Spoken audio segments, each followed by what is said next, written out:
नमस्कार साथियों, मैं हूं अमित देव शर्मा और आप देख रहे हैं यूट्यूब चैनल द बेस्ट ज्ञान। साथियों, ये साप्ताहिक करंट अफेयर्स का वीडियो है। इसमें 1 जनवरी से 8 जनवरी तक के महत्वपूर्ण प्रश्नों को शामिल किया गया है। प्रश्न, नियुक्तियां, पुरस्कार, खेल, बैठकें, विज्ञान दिवस व अन्य टॉपिक से शामिल किए गए हैं। तो इस वीडियो में 45 प्रश्न हैं जो कि काफी महत्वपूर्ण है आपकी आगामी परीक्षाओं की दृष्टि से। तो चलिए बिना देर के हुए वीडियो को शुरू करते हैं और देखते हैं पहला प्रश्न। प्रश्न है आपका, दुनिया का दूसरा सबसे बड़ा इस्पात उत्पादक देश हाल ही में कौन सा बना है? तो सही उत्तर हो जाएगा ऑप्शन बी, भारत। तो भारत जो है वह दुनिया का दूसरा सबसे बड़ा इस्पात उत्पादक देश बन गया है। तो वैश्विक स्तर पर इस्पात उत्पादक देशों में शीर्ष पर जो है वह चीन है तथा भारत दूसरे स्थान पर रहा है। ठीक है, किसके मामले में? इस्पात उत्पादक के मामले में। वहीं बात करें हम शीर्ष देशों की, तो शीर्ष पर चीन है, दूसरे स्थान पर भारत है, तीसरे स्थान पर जापान, चौथे स्थान पर अमेरिका है और वहीं पांचवें स्थान पर है रूस। किसके मामले में भाई? इस्पात उत्पादन के मामले में। बढ़ते हैं आगे और देखते हैं अगला प्रश्न। प्रश्न है, 12वें दिव्य कला मेले का आयोजन हाल ही में कहां शुरू हुआ? तो सही उत्तर होगा ऑप्शन ए, गुजरात में। तो गुजरात के सूरत में 29 दिसंबर 2023 को 12वें दिव्य कला मेले का आयोजन शुरू हुआ था, जो 7 जनवरी 2024 तक आयोजित हुआ। इसका जो आयोजन है वह दिव्यांगजन सशक्तिकरण विभाग द्वारा किया गया, ये आपको याद रखना है। अगर हम बात करें गुजरात की, तो गुजरात की जो राजधानी है वह है गांधीनगर। राज्यपाल हैं आचार्य देवव्रत, मुख्यमंत्री हैं भूपेंद्र भाई पटेल। लोकसभा सीटों की संख्या है 26। वहीं राज्यसभा सीटें हैं यहाँ पर 11 और विधानसभा सीटों की संख्या है 182। अगर आपसे पूछ ले कुल जिले कितने हैं गुजरात में, तो ये हैं 33। बढ़ते हैं आगे और देखते हैं अगला प्रश्न। प्रश्न है, जनता दल यूनाइटेड यानी जेडीयू पार्टी के अध्यक्ष हाल ही में कौन बने हैं? तो सही उत्तर होगा ऑप्शन ए, नीतीश कुमार। तो बिहार के जो मुख्यमंत्री हैं नीतीश कुमार, ये हाल ही में जनता दल यूनाइटेड यानी जेडीयू पार्टी के अध्यक्ष बन गए हैं। दरअसल 29 दिसंबर 2023 को पार्टी के अध्यक्ष जो थे ललन सिंह, इन्होंने इस्तीफा दे दिया था। उन्हीं के स्थान पर जो नीतीश कुमार हैं वह पार्टी के अध्यक्ष बन गए हैं। अगला प्रश्न है, भारत की पहली पनडुब्बी पर्यटन सेवा हाल ही में किस राज्य में शुरू की जाएगी? तो इसका सही उत्तर है ऑप्शन डी, गुजरात। तो गुजरात सरकार द्वारा द्वारिका में भारत की पहली पनडुब्बी पर्यटन सेवा शुरू की जाएगी। पर्यटकों को पनडुब्बी के द्वारा समुद्र के 100 मीटर नीचे ले जाया जाएगा। कितने मीटर भाई? 100 मीटर नीचे ले जाया जाएगा। प्रत्येक पनडुब्बी में 24 पर्यटक जो हैं वह सवार हो सकेंगे। इसका जो प्रमुख उद्देश्य है इस सेवा को शुरू करने का, वो है गुजरात में पर्यटन को बढ़ावा देना। ठीक है, अगला प्रश्न है, हाल ही में किसने गॉड ऑफ कियोस क्षुद्रग्रह का अध्ययन करने के लिए एक मिशन शुरू किया है? तो इस प्रश्न का सही उत्तर होगा ऑप्शन सी, नासा। ठीक है, तो अमेरिकी अंतरिक्ष एजेंसी नासा ने हाल ही में गॉड ऑफ कियोस क्षुद्रग्रह का अध्ययन करने के लिए एक मिशन शुरू किया है। नासा ने पृथ्वी से टकराने वाले इस क्षुद्रग्रह को रोकने के लिए यह मिशन शुरू किया है। इसकी 13 अप्रैल 2029 को पृथ्वी के करीब उड़ान भरने की संभावना है। किसकी भाई? क्षुद्रग्रह की, याद रखिएगा। ठीक है, अगर हम बात करें अब नासा की, तो नासा की जो स्थापना होती है वह 29 जुलाई 1958 को होती है और इसका मुख्यालय है वाशिंगटन डीसी में। बढ़ते हैं आगे और देखते हैं अगला प्रश्न। प्रश्न से पहले साथियों आपको बता दूं कि जो हमारी द बेस्ट ज्ञान की करंट अफेयर्स वार्षिकी पीडीएफ है यानी ई बुक, ये आ चुकी है और जो काफी महत्वपूर्ण है, इसमें पूरे 1 साल का करंट अफेयर कवर किया गया है। इसमें प्रश्नों की संख्या 308 है। ठीक है, और काफी सारा इसमें मटेरियल दिया गया है। इसका जो लिंक है वो मैंने डिस्क्रिप्शन में मेंशन कर दिया है और स्क्रीन पर भी जो लिंक शो हो रहा है, इसे आप क्रोम ब्राउजर में ओपन करके इस ई बुक को ले सकते हैं। बहुत ही कम प्राइस में उपलब्ध है और बहुत सारा डाटा दिया गया है, आपके सभी आगे आने वाले एग्जाम्स में काम आएगी। अगर आप इस ई बुक को फ्री प्राप्त करना चाहते हैं तो आप करंट अफेयर का जो है वो मेंबरशिप प्रोग्राम ज्वाइन कर सकते हैं, लिंक डिस्क्रिप्शन में मौजूद है। बढ़ते हैं आगे और देखते हैं अगला प्रश्न। प्रश्न है, हाल ही में किस राज्य में हैतोई अम्मन उत्सव का आयोजन किया गया? तो इस प्रश्न का सही उत्तर हो जाएगा ऑप्शन बी, तमिलनाडु। ठीक है, तो हाल ही में तमिलनाडु में हैतोई अम्मन उत्सव का आयोजन किया गया। तमिलनाडु के ऊटी में बड़ागात समुदाय के लोगों ने पारंपरिक नृत्य किया। जो हैतोई अम्मन उत्सव था, इसमें जो ऊटी के बड़ागात समुदाय है, इसने क्या किया? पारंपरिक नृत्य किया। अब बात करें तमिलनाडु की, तो तमिलनाडु की राजधानी है चेन्नई और राज्यपाल हैं RN रवि और मुख्यमंत्री हैं MK स्टालिन। यहाँ की लोकसभा सीटों की संख्या है 29, राज्यसभा सीटें हैं 18 और विधानसभा सीटों की संख्या है 234। अगर आपसे पूछ ले तमिलनाडु में जिलों की संख्या, तो ये है 38। ठीक है, बढ़ते हैं आगे। भारत और किस देश के मध्य संयुक्त सैन्य अभ्यास डेजर्ट साइक्लोन 2024 का आयोजन होगा? तो सही उत्तर होगा ऑप्शन डी, UAE यानी यूनाइटेड स्टेट ऑफ अमीरात। हिंदी में बोलते हैं संयुक्त अरब अमीरात। तो भारत और संयुक्त अरब अमीरात के बीच संयुक्त सैन्य अभ्यास डेजर्ट साइक्लोन 2024 का आयोजन राजस्थान में 2 जनवरी 2024 को शुरू हुआ, जो 14 जनवरी 2024 तक आयोजित होगा। साथियों, जो सैन्य अभ्यास है, इनसे संबंधित प्रश्नों को काफी एग्जाम्स में पूछा जाता है, तो ये अभ्यास को आप याद रखिएगा। ठीक है, बढ़ते हैं आगे और देखते हैं अगला प्रश्न। प्रश्न है, किस राज्य ने हाल ही में 108 स्थानों पर एक साथ सूर्य नमस्कार करके गिनीज वर्ल्ड रिकॉर्ड बनाया है? तो सही उत्तर होगा ऑप्शन ए, गुजरात। तो गुजरात में 1 जनवरी 2024 को 108 स्थानों पर 4000 से ज्यादा लोगों ने एक साथ सूर्य नमस्कार करके गिनीज वर्ल्ड रिकॉर्ड बनाया है। काफी महत्वपूर्ण प्रश्न है साथियों, आगे एग्जाम्स में इसे पूछा जा सकता है, तो अच्छे से नोट कर लें और इसे पढ़ते रहें। अगला प्रश्न है, किस राज्य के मुख्यमंत्री द्वारा अभय हस्तम लॉन्च किया गया है? तो सही उत्तर होगा ऑप्शन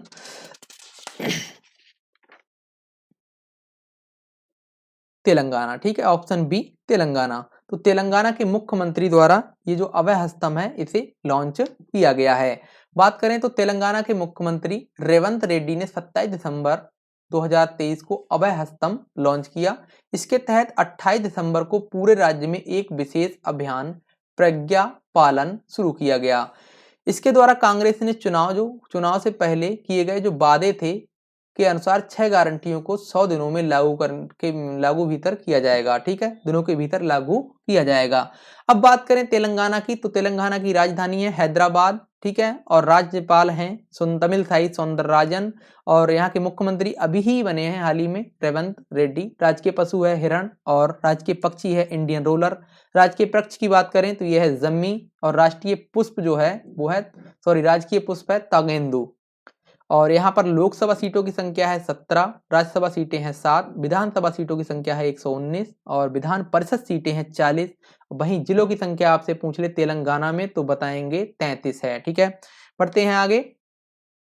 हाल ही में किसके द्वारा नेशनल ट्रांजिट पास सिस्टम यानी NTPS लॉन्च किया गया है? तो सही उत्तर होगा ऑप्शन सी, भूपेंद्र यादव। तो केंद्रीय और पर्यावरण मंत्री भूपेंद्र यादव द्वारा नेशनल ट्रांजिट पास सिस्टम यानी NTPS लॉन्च किया गया है। इसके तहत पूरे देश में लकड़ी, बांस व अन्य वन उपज के निर्बाध परिवहन में सुविधा मिलेगी। इससे लकड़ी पारगमन जो परमिट होता है उससे देने में तेजी आएगी। ठीक है, बढ़ते हैं आगे। देश में बिजली आपूर्ति करने के मामले में कौन सा राज्य जो है वह शीर्ष पर रहा है? तो सही उत्तर होगा ऑप्शन सी, उत्तर प्रदेश। तो उत्तर प्रदेश राज्य देश भर में बिजली आपूर्ति करने के मामले में क्या रहा है? शीर्ष पर। ठीक है, उत्तर प्रदेश ने 2023-24 में नवंबर 2023 तक 28,284 मेगावाट बिजली की सप्लाई की। वहीं दूसरे स्थान पर जो है वह महाराष्ट्र रहा है। देख लेते हैं ये लिस्ट को। तो यहाँ पर जो उत्तर प्रदेश है वह अप्रैल 2023 से नवंबर 2023 में 28,784 जो मेगावाट बिजली की आपूर्ति की। ठीक है, क्या अधिकतम विद्युत आपूर्ति जो की वो 28,284। वहीं महाराष्ट्र जो है वह दूसरे स्थान पर रहा, गुजरात तीसरे स्थान पर, तमिलनाडु चौथे और वहीं राजस्थान जो है वह 5वें स्थान पर रहा है। अगला प्रश्न है, 16वें वित्त आयोग के अध्यक्ष हाल ही में कौन बने हैं? तो सही उत्तर होगा ऑप्शन सी अरविंद पनगड़िया। तो नीति आयोग के पूर्व उपाध्यक्ष अरविंद पनगड़िया को 16वें वित्त आयोग का अध्यक्ष नियुक्त किया गया है। वहीं ऋत्विक रंजनम पांडे को 16वें वित्त आयोग का क्या नियुक्त किया गया है? सचिव। ठीक है। 16वां जो वित्त आयोग है वह 5 वर्ष की अवधि यानी 2026 से 27 और 2030 से 31 तक के लिए अपनी रिपोर्ट जो है वह 31 अक्टूबर 2025 को राष्ट्रपति के लिए सौंपेगा। तो यहाँ पर जो अवधि आपको ये 16वें वित्त आयोग की बताई गई है वो क्या है? देख लीजिए, नोट कर लीजिए इसे अच्छे से, 2026 से 27 और 2030 से 31 तक। ठीक है। तो संविधान के अनुच्छेद 280 में वित्त आयोग के बारे में उल्लेख किया गया है। ये पॉइंट काफी महत्वपूर्ण है, अच्छे से याद रखिए। राष्ट्रपति द्वारा हर 5वें वर्ष वित्त आयोग का गठन किया जाता है। वित्त आयोग एक अर्ध न्यायिक निकाय है। क्या है? अर्ध न्यायिक निकाय है। वित्त आयोग में अध्यक्ष सहित 5 सदस्य होते हैं जिनकी नियुक्ति किसके द्वारा की जाती है? राष्ट्रपति द्वारा की जाती है। यह एक केंद्र राज्य वित्तीय संबंधों पर सुझाव देने वाली संवैधानिक संस्था है। क्या है? संवैधानिक संस्था है। अगला प्रश्न है, किस देश के क्रिकेट खिलाड़ी डेविड वार्नर ने एक दिवसीय और टेस्ट क्रिकेट से हाल ही में संन्यास की घोषणा कर दी है? तो सही उत्तर होगा ऑप्शन ए ऑस्ट्रेलिया। तो ऑस्ट्रेलिया के बल्लेबाज डेविड वार्नर ने हाल ही में एक दिवसीय और टेस्ट क्रिकेट से हाल ही में संन्यास लेने की घोषणा की है। अगर हम बात करें तो ये बाएं हाथ के बल्लेबाज हैं। ऑस्ट्रेलिया के बारे में देख लेते हैं। राजधानी है कैनबरा, मुद्रा है डॉलर और यहाँ के प्रधानमंत्री हैं एंथनी अल्बनीज। अगला प्रश्न है, भारत के पहले पूर्ण बालिका सैनिक स्कूल का उद्घाटन हाल ही में कहाँ किया गया है? तो सही उत्तर होगा ऑप्शन सी मथुरा, यानी उत्तर प्रदेश के मथुरा में भारत के पहले पूर्ण बालिका सैनिक स्कूल का उद्घाटन किया गया है। तो रक्षा मंत्री राजनाथ सिंह द्वारा 1 जनवरी 2024 को उत्तर प्रदेश के मथुरा के वृंदावन में पहले पूर्ण बालिका सैनिक स्कूल का उद्घाटन किया गया है। इस स्कूल का अगर आपसे नाम पूछ ले तो इसका नाम है संविद गुरुकुलम गर्ल्स सैनिक स्कूल। इस स्कूल में जो छात्रों की क्षमता है वह 870 है। ठीक है, पूछ सकता है। अगला प्रश्न है, इसरो ने कहां से अपना पहला X ray polarimeter satellite XPoSat mission को लॉन्च किया है सफलतापूर्वक? तो सही उत्तर होगा ऑप्शन सी आंध्र प्रदेश। तो इसरो द्वारा 1 जनवरी 2024 को आंध्र प्रदेश के श्रीहरिकोटा स्थित सतीश धवन अंतरिक्ष केंद्र से अपना पहला एक्सरे पोलरीमीटर सैटेलाइट, इसका नाम है एक्सपोसैट मिशन को सफलतापूर्वक लॉन्च किया गया। इस मिशन को PSLV C58 रॉकेट के माध्यम से लॉन्च किया गया। यह मिशन ब्लैक होल जैसी खगोलीय वस्तुओं की जानकारी प्रदान करेगा या इससे जानकारी प्राप्त होंगी। किससे? ब्लैक होल जैसी खगोलीय वस्तुओं की। अगला प्रश्न है, संगीता कलानिधि पुरस्कार 2023 हाल ही में किसे प्रदान किया गया है? तो सही उत्तर होगा ऑप्शन डी बॉम्बे जयश्री। तो प्रसिद्ध कर्नाटक गायिका बॉम्बे जयश्री को हाल ही में संगीत कलानिधि पुरस्कार 2023 प्रदान किया गया है। बात करें तो बॉम्बे जयश्री को वर्ष 2008 में पद्मश्री सम्मान से भी सम्मानित किया गया था। यह प्रश्न आपसे पूछा जा सकता है कि बॉम्बे जयश्री को किस वर्ष पद्मश्री सम्मान से सम्मानित किया गया था? तो आंसर होगा वर्ष 2018 में। अगला प्रश्न है, MS स्वामीनाथन पुरस्कार से हाल ही में किसे सम्मानित किया गया है? सही उत्तर होगा ऑप्शन ए BR कंबोज। तो प्रोफेसर BR कंबोज को कृषि विज्ञान के क्षेत्र में उनके योगदान के लिए MS स्वामीनाथन पुरस्कार से सम्मानित किया गया है। प्रोफेसर BR कंबोज जो हैं वह चौधरी चरण सिंह कृषि विश्वविद्यालय हरियाणा के कुलपति हैं। पूछा जा सकता है कि जो प्रोफेसर BR कंबोज है वह इस टाइम जो है वो कहाँ कार्यरत हैं? तो कहाँ है भाई?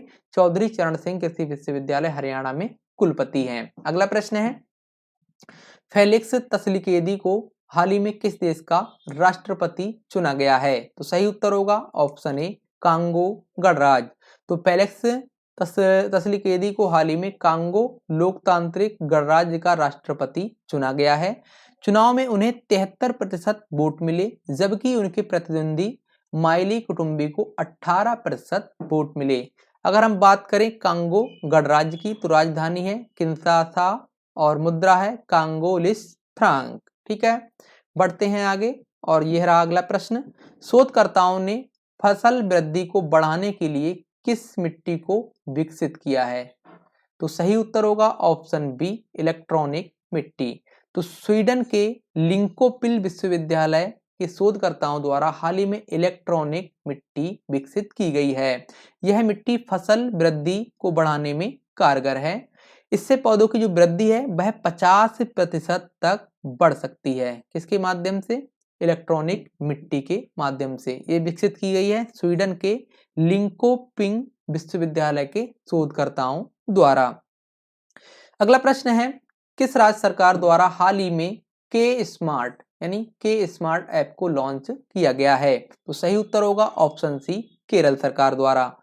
तो केरल के मुख्यमंत्री पिनराई विजयन द्वारा हाल ही में Kerala solution for managing administrative reformation and transformation, इसे शॉर्ट में बोलते हैं के स्मार्ट नामक ऐप लॉन्च किया गया है। इसका जो उद्देश्य है वह राज्य भर में एकीकृत मंच के माध्यम से स्थानीय स्व सरकारी निकायों द्वारा दी जाने वाली सेवाओं तक डिजिटल पहुंच प्रदान करना है। अगला प्रश्न है, प्रधानमंत्री विश्वकर्मा योजना को लागू करने वाला पहला केंद्र शासित प्रदेश यानी देश का पहला केंद्र शासित प्रदेश हाल ही में कौन सा बना है? तो सही उत्तर होगा ऑप्शन डी जम्मू कश्मीर। तो 2 जनवरी 2024 को जम्मू कश्मीर प्रधानमंत्री विश्वकर्मा योजना को लागू करने वाला देश का पहला केंद्र शासित प्रदेश बन गया है। साथियों, ये प्रश्न जो है वो आपसे पूछा जा सकता है कि जब प्रधानमंत्री विश्वकर्मा योजना को लागू करने वाला पहला केंद्र शासित प्रदेश कौन सा बना है? तो आंसर हो जाएगा जम्मू कश्मीर। तो इस योजना के तहत भारत सरकार द्वारा देश के कारीगरों और शिल्पकारों को आर्थिक सहायता प्रदान की जाती है। अगर आपसे पूछ लिया जाए कि इस योजना के तहत क्या प्रदान किया जाता है, तो भाई देश के कारीगरों और शिल्पकारों को आर्थिक सहायता प्रदान की जाती है अपना जो उद्यम है उसे स्थापित करने के लिए। ठीक है, तो इस योजना की जो शुरुआत है वह 17 दिसंबर 2023 को हुई थी। ये तिथि जो है वो काफी महत्वपूर्ण है, याद रखिएगा। बात करें जम्मू कश्मीर की तो इसकी राजधानी है श्रीनगर जो कि ग्रीष्मकालीन राजधानी है और जम्मू है जो कि शीतकालीन राजधानी है।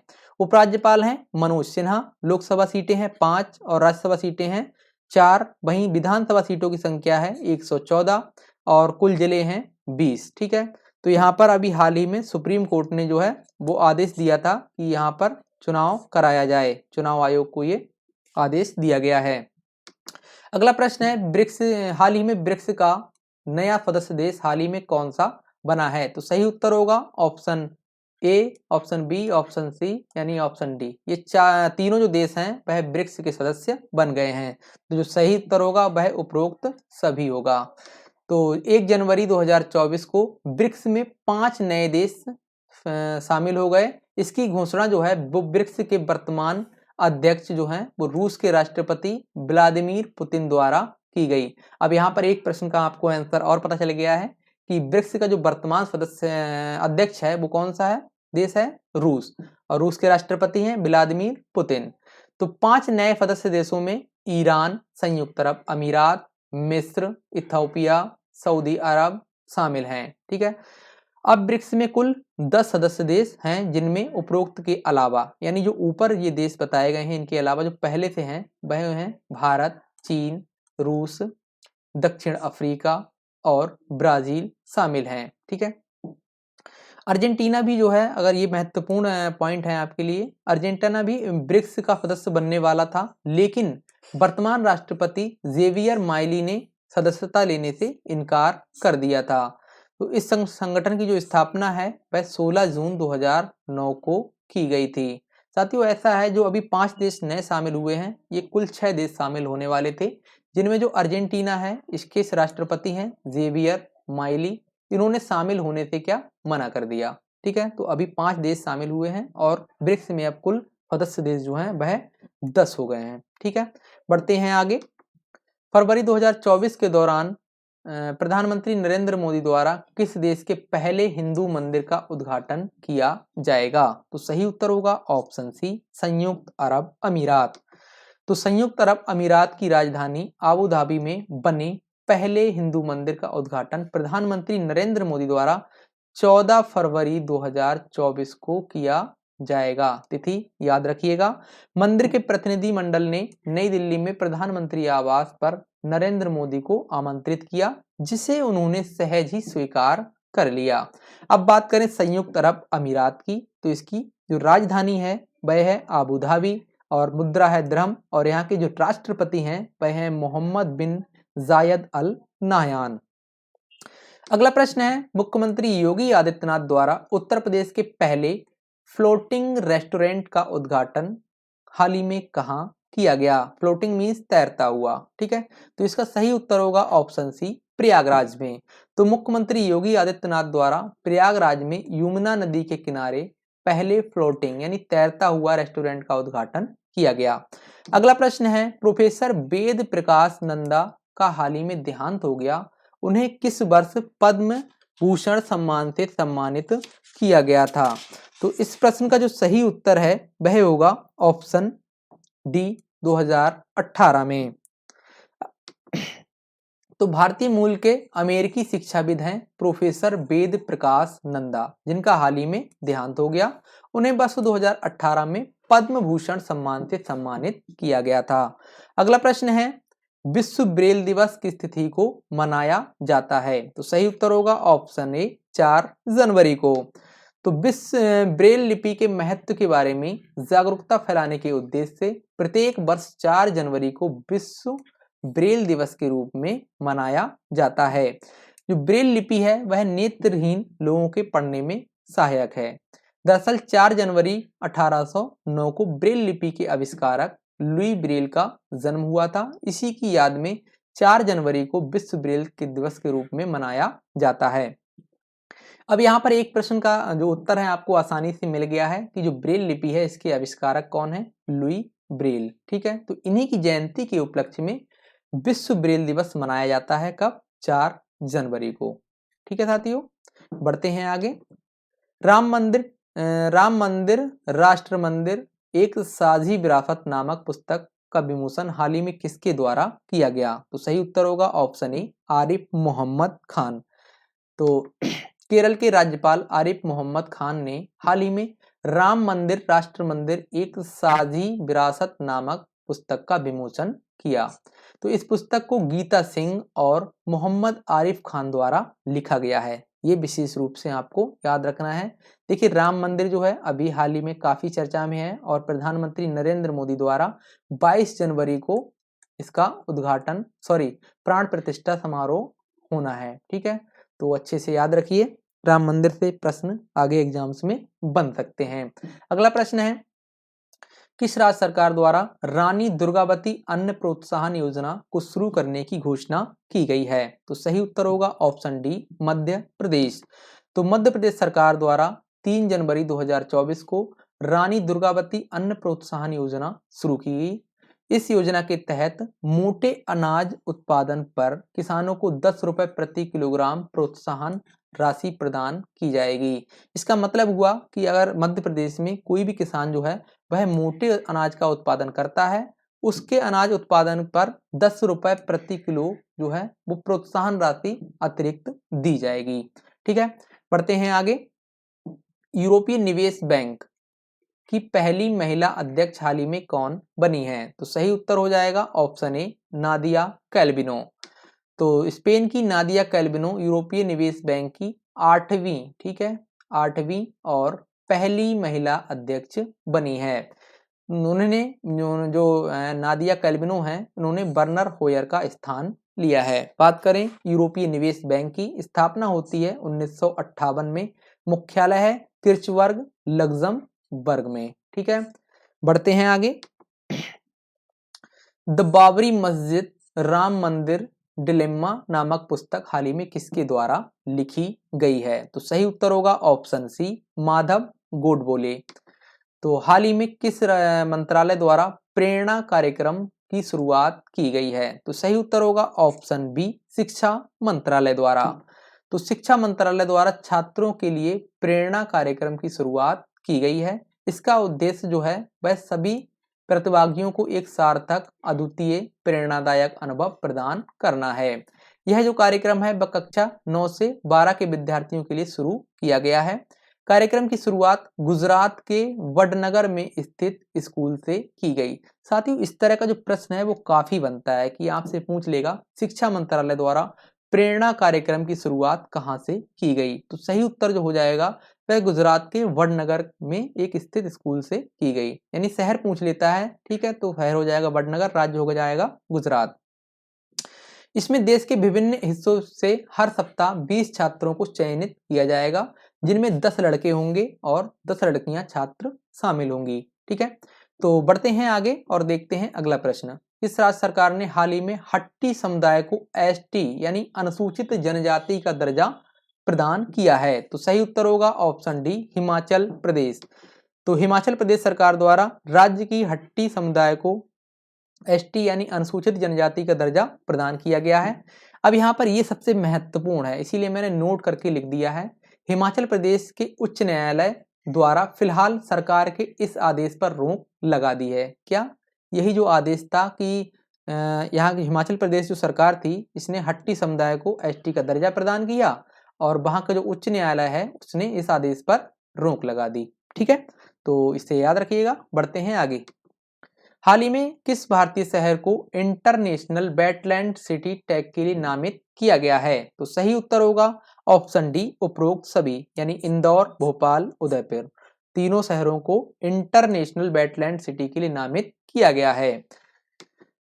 तो भारत के 3 शहर भोपाल, इंदौर, उदयपुर, क्या भोपाल, इंदौर, उदयपुर को इंटरनेशनल वेटलैंड सिटी टैग के लिए नामित किया गया है। इसकी जानकारी जो है वो केंद्रीय पर्यावरण मंत्री भूपेंद्र यादव द्वारा दी गई। ठीक है, तो बढ़ते हैं आगे। भारत और किस देश के बीच इतिहास का सबसे छोटा टेस्ट क्रिकेट मैच, क्या क्रिकेट टेस्ट मैच या टेस्ट क्रिकेट मैच खेला गया? तो सही उत्तर होगा ऑप्शन बी, दक्षिण अफ्रीका।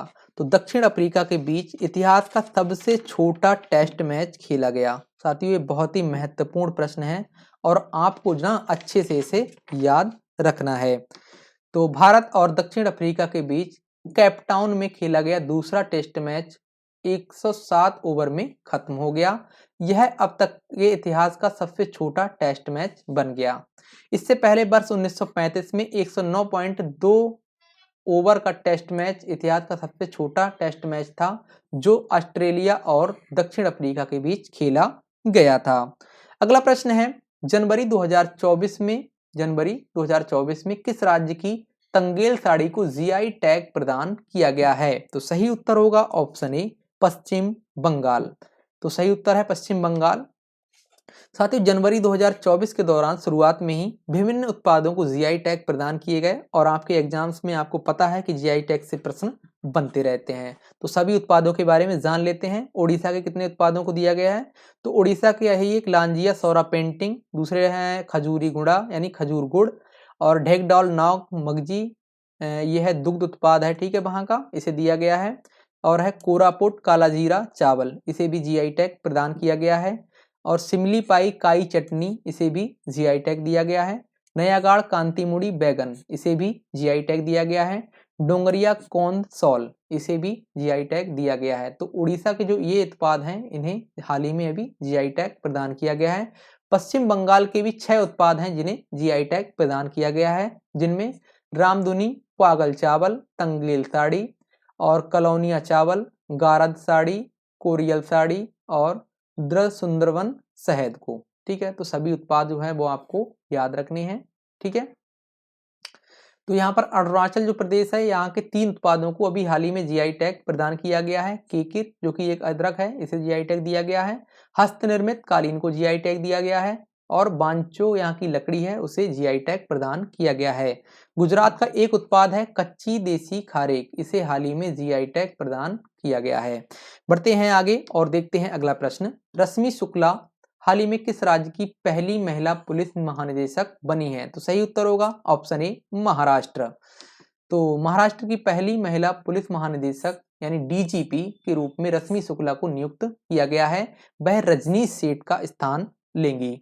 अगला प्रश्न है, 7वें भारत नेपाल संयुक्त आयोग की बैठक हाल ही में कहाँ आयोजित हुई? तो सही उत्तर होगा ऑप्शन सी, काठमांडू में। तो नेपाल के काठमांडू में 4 जनवरी 2024 को 7वें भारत नेपाल संयुक्त आयोग की बैठक का आयोजन किया गया। इसमें भारत की ओर से विदेश मंत्री जो हैं एस जयशंकर, इन्होंने भाग लिया। तो इस बैठक में जो है वो 4 महत्वपूर्ण समझौतों पर हस्ताक्षर हुए, जो कि हैं, आप समझ लेते हैं इसे। पहला जो समझौता था, भारत अगले 10 साल तक 10,000 मेगावाट बिजली का आयात करेगा। कहां से? भाई नेपाल से। ठीक है, तो भारत जो है वो अगले 10 साल तक 10,000 मेगावाट बिजली का आयात करेगा। दूसरा है, सामुदायिक विकास परियोजनाओं का कार्यान्वयन होगा। मतलब सामुदायिक विकास के लिए जो भी परियोजनाएं हैं वहां दोनों जो देश हैं वो इनका कार्यान्वयन करेंगे। वहीं तीसरा है, नवीकरणीय ऊर्जा के विकास में सहयोग। तो नवीकरणीय जो ऊर्जा है इसके विकास में दोनों देश एक दूसरे का सहयोग करेंगे। और चौथा है, मोनल सैटेलाइट। अब बात करते हैं नेपाल की। नेपाल की राजधानी है काठमांडू और यहाँ के राष्ट्रपति हैं रामचंद्र पौडेल और प्रधानमंत्री हैं यहाँ के पुष्प कमल दहल और मुद्रा है नेपाली रुपया। संसद का नाम है राष्ट्रीय पंचायत। अगला प्रश्न है, जनवरी 2024 के दौरान प्रधानमंत्री नरेंद्र मोदी द्वारा लक्षद्वीप में कितनी राशि की परियोजनाओं का शिलान्यास व उद्घाटन किया गया? तो सही उत्तर होगा ऑप्शन बी, 1156।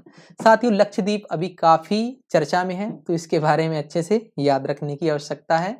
तो 3 जनवरी 2024 को प्रधानमंत्री नरेंद्र मोदी द्वारा लक्षद्वीप में 1156 करोड़ रुपए की विभिन्न परियोजनाओं का शिलान्यास व उद्घाटन किया गया। प्रमुख परियोजनाओं पर नजर डाल लेते हैं, जिनमें नंबर 1 पे कोच्चि लक्षद्वीप के बीच सबमरीन ऑप्टिकल फाइबर केबल परियोजना का उद्घाटन मोदी जी ने किया। ये काफी महत्वपूर्ण है साथियों, इसे याद रखिएगा।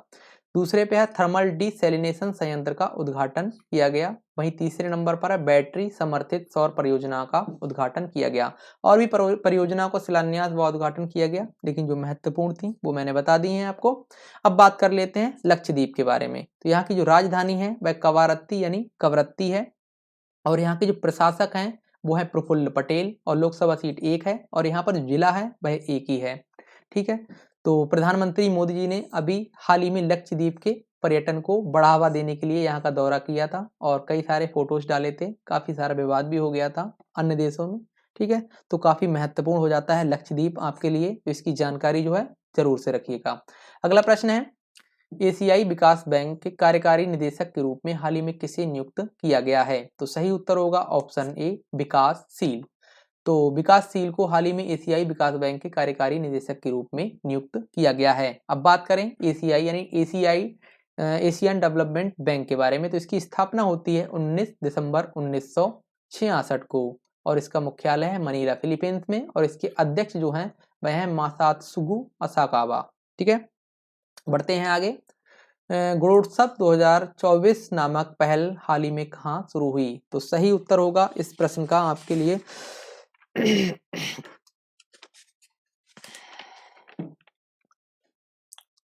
Option D, Assam. ठीक है, तो असम में गुणोत्सव 2024 पहल का शुरुआत हुई है। ठीक है, तो असम सरकार द्वारा गुणोत्सव 2024 पहल की शुरुआत की गई। इसके तहत राज्य के 40 लाख बच्चों की शैक्षिक गतिविधियों का आकलन किया जाएगा। गुणोत्सव का उद्देश्य जो है वह शिक्षकों, छात्रों, प्रशासकों और स्थानीय समुदायों को सक्रिय रूप से शामिल करके जवाबदेही बढ़ाना और शिक्षा की गुणवत्ता में सुधार करना है। तो साथियों अच्छे से याद रखना, जो गुणोत्सव 2024 की पहल है इसकी शुरुआत असम सरकार द्वारा की गई है। अगला प्रश्न है, किस देश ने हिम तेंदुआ को अपना राष्ट्रीय प्रतीक घोषित किया है? तो सही उत्तर होगा ऑप्शन ए, किर्गिस्तान। तो किर्गिस्तान के राष्ट्रपति सादिर जापारोव ने 30 दिसंबर 2023 को आधिकारिक रूप से हिम तेंदुआ को अपना राष्ट्रीय प्रतीक घोषित किया है। अगर हम बात करें, किर्गिस्तान की राजधानी है बिश्केक और यहाँ की मुद्रा है सोम और राष्ट्रपति तो आपको पता ही है, ऊपर बता दिया गया है, सादिर जापारोव। अगला प्रश्न है, बिम्स्टेक के नए महासचिव के रूप में हाल ही में किसने पदभार संभाला है? तो सही उत्तर होगा ऑप्शन ए, इंद्रमणि पांडे। तो इंद्रमणि पांडे ने बिम्स्टेक के नए महासचिव के रूप में हाल ही में पदभार संभाला है। उन्होंने भूटान के तेनजिब लेकफेल का स्थान लिया है? कभी कभी साथियों ये पूछ लिया जाता है कि जो नियुक्त किए गए हैं उन्होंने किसका स्थान लिया है। तो इंद्रमणि पांडे अभी बिम्स्टेक के नए महासचिव बने हैं और उन्होंने भूटान के तेनजिब लेकफेल का स्थान लिया है। अब यहाँ पर बात आती है बिम्स्टेक की, इसकी फुल फॉर्म हम देख लेते हैं। तो फुल फॉर्म है bay of the Bengal initiative for multi sectoral technical and economic cooperation, ये है बिम्स्टेक की फुल फॉर्म। इसकी स्थापना होती है 6 जून 1997 को और इसका सचिवालय जो है वह बांग्लादेश यानी ढाका बांग्लादेश में है। और इसके सदस्य देश की बात करें तो इसमें 7 सदस्य देश हैं, जिनमें भारत, बांग्लादेश, भूटान, म्यांमार, नेपाल, श्रीलंका और थाईलैंड शामिल हैं। अगला प्रश्न है, चंदुब्बी महोत्सव का आयोजन हाल ही में किस राज्य में किया गया? तो सही उत्तर होगा ऑप्शन सी, असम में। तो असम में 1 से 5 जनवरी 2024 के दौरान चंदुब्बी महोत्सव का आयोजन किया गया। अगला प्रश्न है, भारत ने किस देश के साथ हाइड्रोजन क्षेत्र में सहयोग को बढ़ाने के लिए एक समझौते पर हस्ताक्षर किए हैं? तो सही उत्तर होगा ऑप्शन सी, गुयाना। तो भारत ने गुयाना के साथ हाइड्रोजन क्षेत्र में सहयोग को बढ़ाने के उद्देश्य से एक समझौते पर हस्ताक्षर किए हैं। इससे द्विपक्षीय व्यापार मजबूत करने और एक दूसरे में निवेश को बढ़ावा देने में मदद मिलेगी। बात करते हैं गुयाना की, तो राजधानी है जॉर्ज टाउन और मुद्रा है गुयानी डॉलर और यहाँ के राष्ट्रपति हैं इरफान अली और प्रधानमंत्री हैं मार्क फिलिक्स।